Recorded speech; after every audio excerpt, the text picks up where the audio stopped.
Hello, everybody, and welcome to the Rose Report. Tonight, I'm joined by Clayton Soultz, who is a city councilman for Jonesboro, Indiana. Thank you so much for coming on.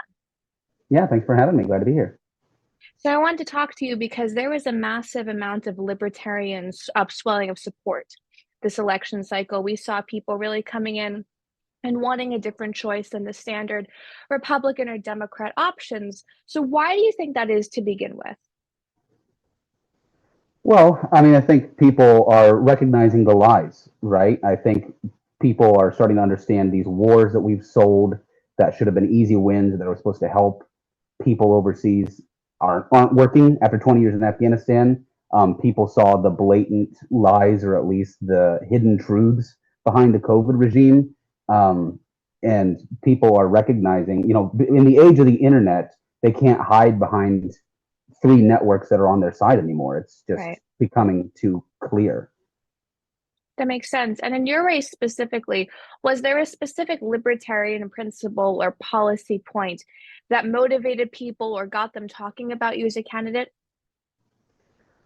Well, not necessarily. I mean, I actually ran unopposed, so I was prepared to do door knocking or putting signs out. But the thing I did do is I talked to the incumbent, and I talked to the mayor and the incoming mayor and people who were considering running long before.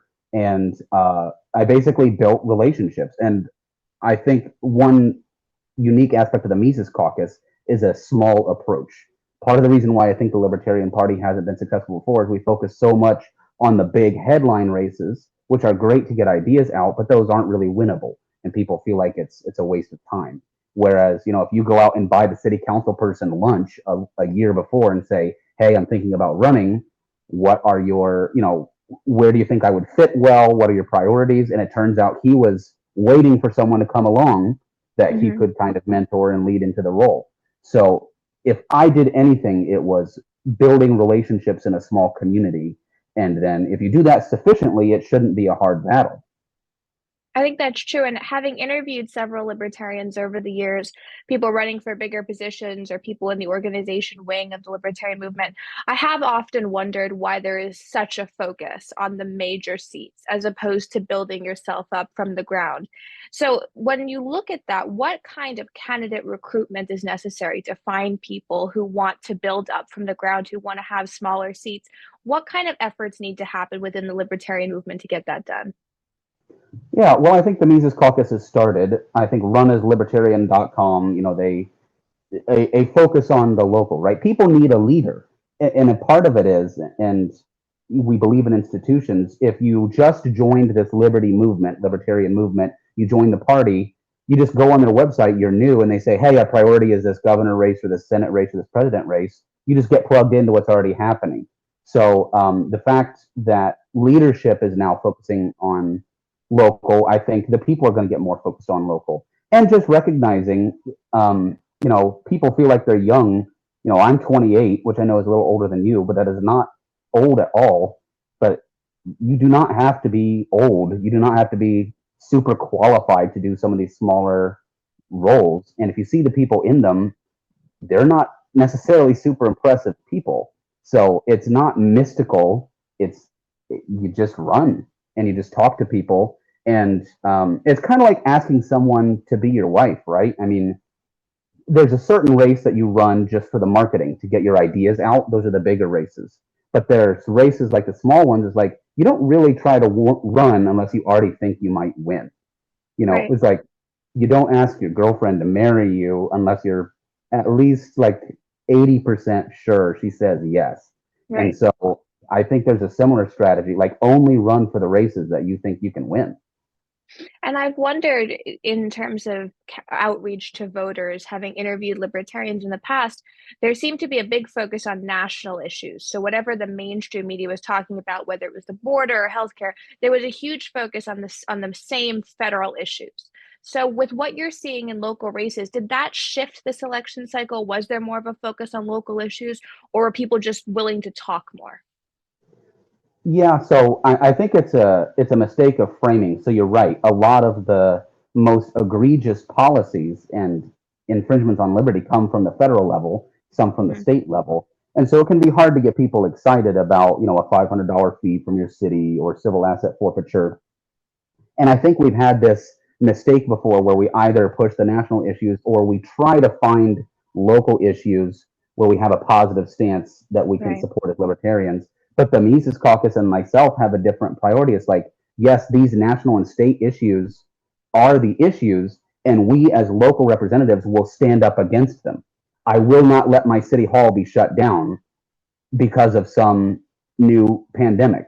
I am not going to let them, put police tape up at our local park to keep kids from playing in August of 2020 when we already knew kids were not at risk. I'm not going to send the sheriff to someone's house because they were caught with a gram of weed, no matter what the feds say. So, this idea of local power standing up against the oppression of the state and the federal governments, I think that is the piece that might have been missing before, and that what might get people excited. And I think post COVID, there's a lot more skepticism in terms of the government on all levels. A lot of us went into COVID kind of blind to the amount of power that our state and local government had over us. So, do you see people more educated now? Have they bridged that gap of knowing specifically what the powers over them are? Like, where has that education level gone in recent years? Yeah, unfortunately, I don't know that the education has gotten a lot better. A lot of people have gotten hopeless. Um, some Mhm. people have done that, the black pill versus white pill, you might hear that. Or a natural human response is someone, they just find a new hero. You saw this in the Vietnam era in the 60s. A whole Mhm. generation of people got completely disavowed the government and the media, and they became hippies. But the infrastructure, the powers that be just shifted. And then 10 years later, those people all reliably voted Democrat for the next 50 years. Right. And they just tweaked the marketing of the war, and they tweaked their social issues. So I think we just have to, unfortunately, that's what the big races are for, is providing a hero like Ron Paul or, even Harry Brown or something that people can look up to and say, this is a force we can get behind, because education takes too long and we don't have the institutions yet. And in terms of Indiana specifically, has there been an upswelling of libertarian support there?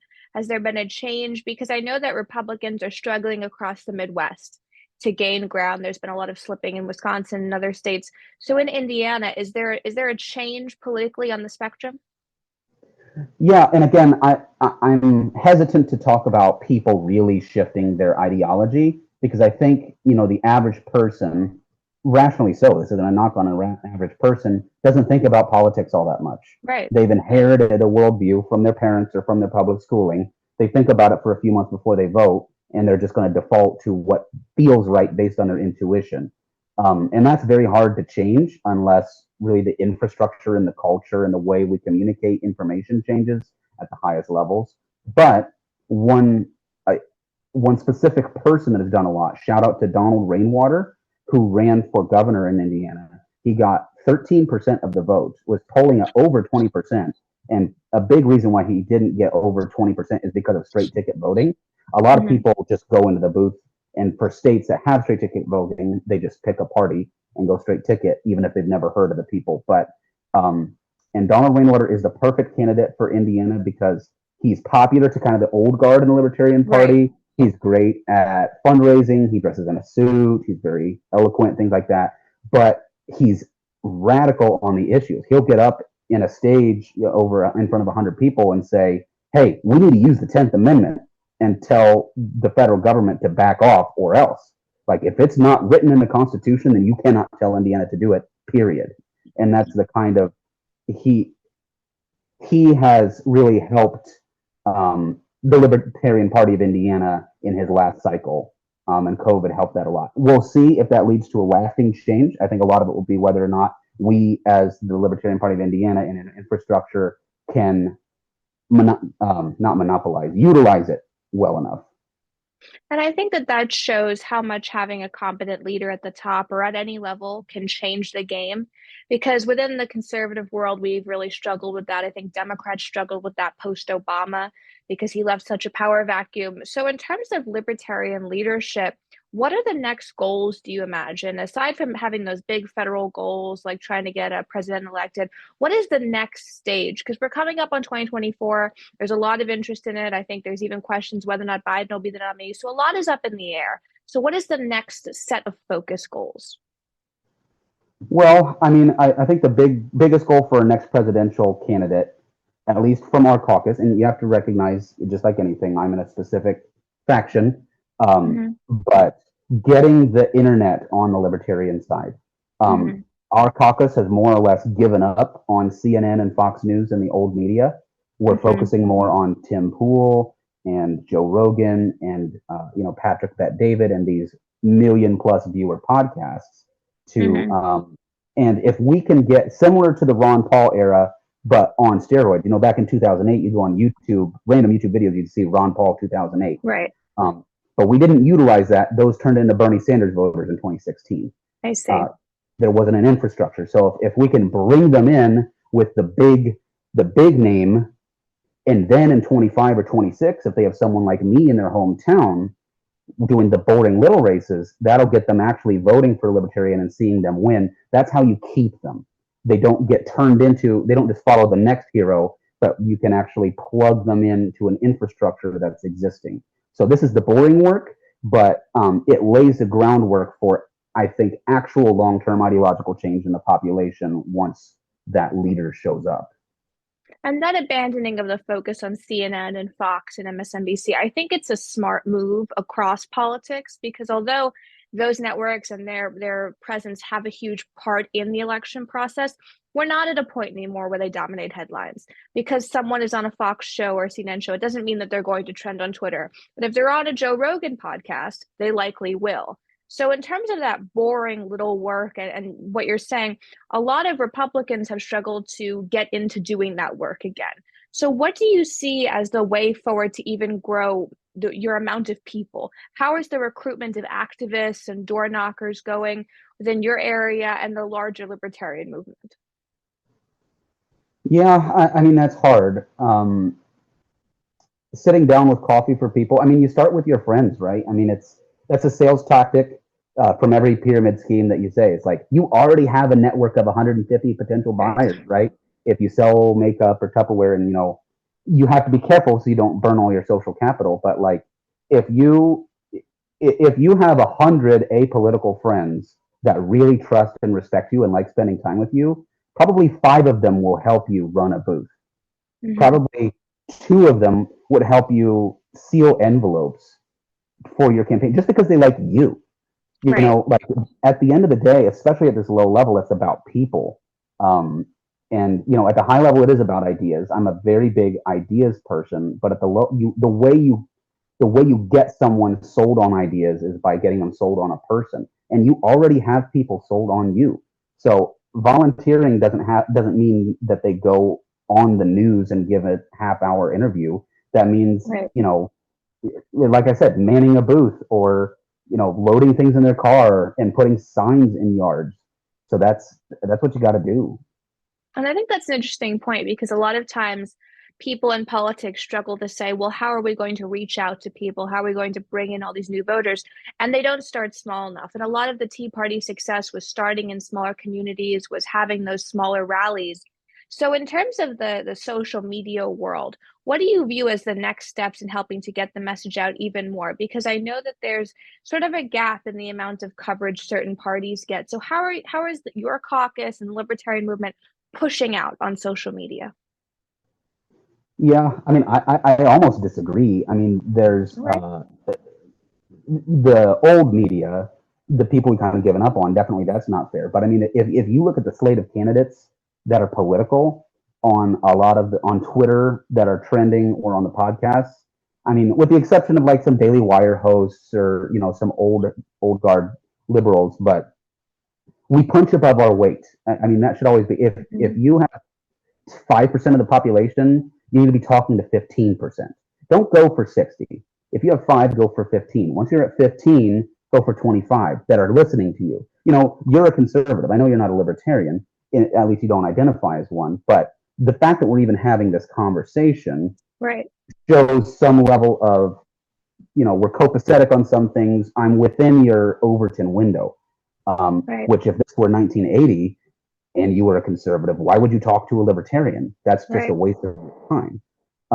So that's part of it is small, manageable goals. The Libertarian Party's been around for 50 years, and some of the old guard think that it's done a really good job.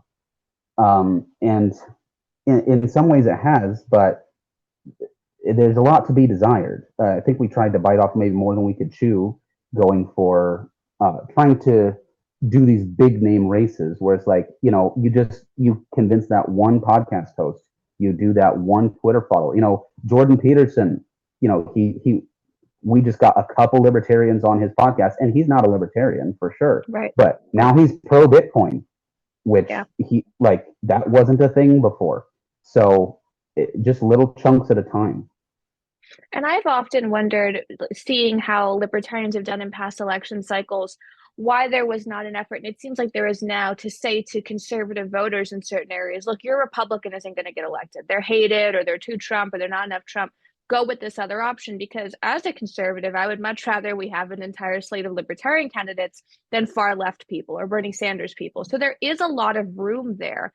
So in terms of reaching out to conservatives and to voters there, did you have those conversations? Did other candidates in the libertarian wing have those conversations? Was there an effort to sort of sway conservative voters over, or at least open those dialogues with them?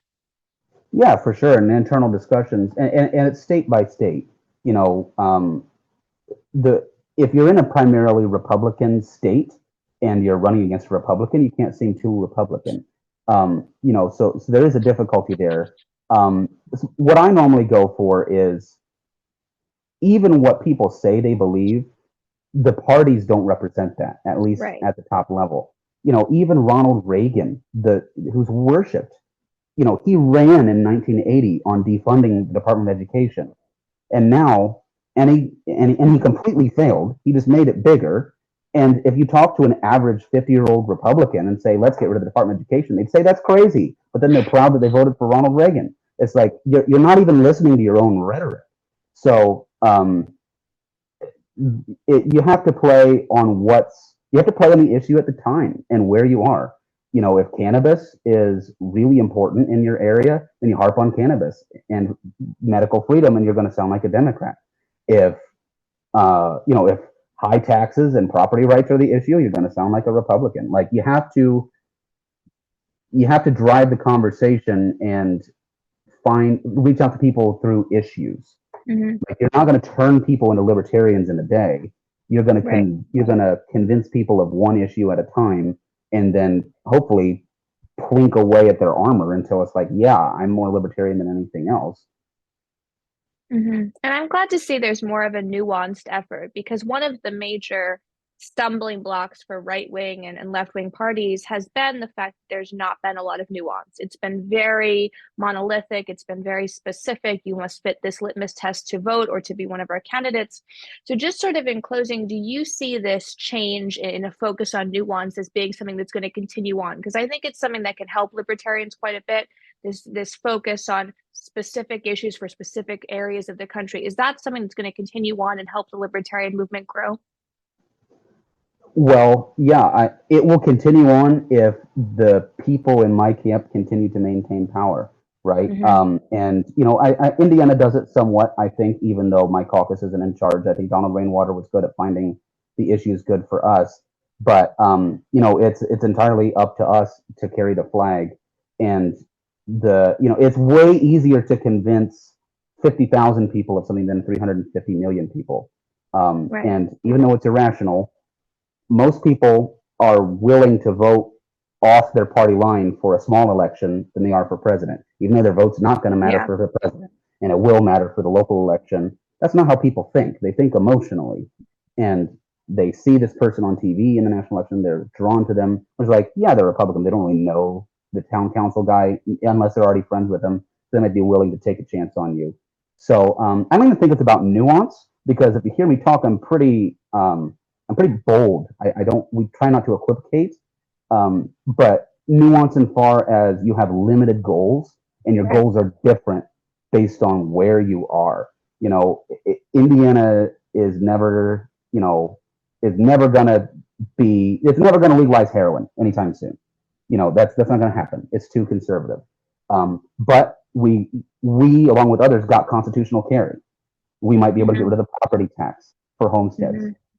And Indiana's mostly free society, mostly just society, is going to look different than if New York were to get a mostly free society. And that's okay. I don't think, I'm a Christian. I don't think the world's going to be perfect until Christ returns. So we have to settle for pretty good.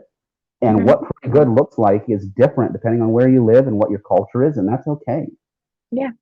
And I think that's a very sane perspective to have going into 2024 and the amount of emotional political upheaval we're all about to witness. Thank you so much for coming on. Where can people follow you on social media?